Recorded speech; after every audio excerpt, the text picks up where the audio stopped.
Millions of French voters head to the polls today in a highly contested presidential election. You can see here some of the leading candidates casting their ballots earlier this morning. This comes just days after the murder of a police officer in Paris by a suspected terrorist. Advanced polls show far-right nationalist Marine Le Pen is among the frontrunners. For more on the election, CBS News correspondent Elaine Cobbe joins me now from Paris. Elaine, where are things headed right now? Well, Elaine, the polls are just 2 hours shy of closing, the final ones across the country, just 1 hour left. And an hour ago, the Interior Minister said that almost 70% of the 47 million voters in the country had already cast their ballots. That is a high turnout. Presidential races tend to bring a high turnout, but it is reassuring for those who were watching the undecided vote and concerned that they might simply stay away. What 30% of voters said they were undecided heading into the day. Who does that benefit?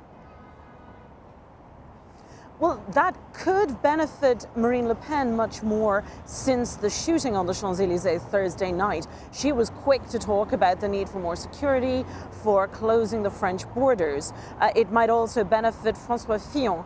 But there are some exit polls on partial voting that have been put out by the Belgians. The French are not allowed to do it. And they indicate that Emmanuel Macron, the centrist, is still holding in there. And so is Marine Le Pen. Jean-Luc Mélenchon, the far-left leader, the most likely to lose out in a reactive vote to that attack, seems to be dropping down. But, you know, it was very close up to today, and it doesn't look like it's really going to open up very easily. We could still see a very tight race.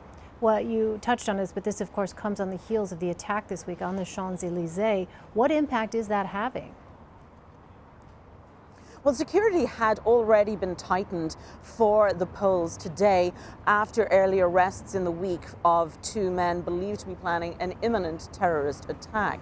Now, they are still in custody, but there were 50,000 police and military stationed at polling places across the country to make sure nothing happened. There's also some concern that if Marine Le Pen does well, or if Jean-Luc Mélenchon did well, that there might be protests and they might turn violent. So the police are very much watching out for what is happening. Marine Le Pen was considered a fringe figure not long ago because of incendiary remarks on race and religion. What has fueled her rise? She has a huge following among the youth of France, which is quite interesting because traditionally young people are more left than right, and certainly not far right. But she's touched on a core of people who feel disaffected, the youth who are looking at high unemployment. It's 10% unemployment here. That's the highest in Western Europe. It hasn't moved in several years.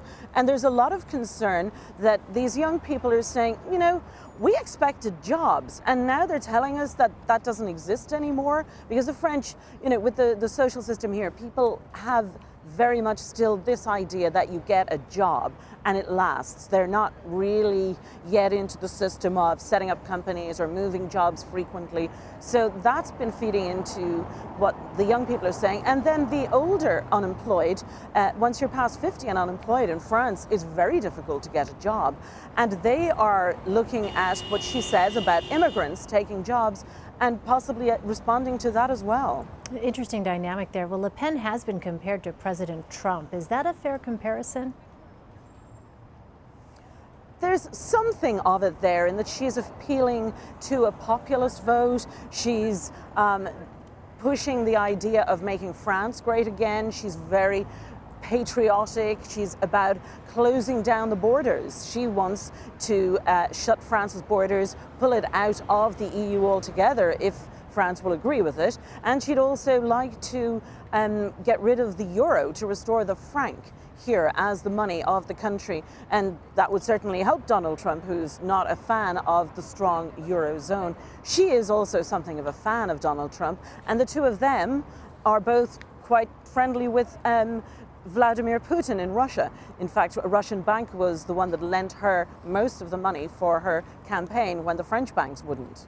And finally, this is only round one of the French election. What happens next?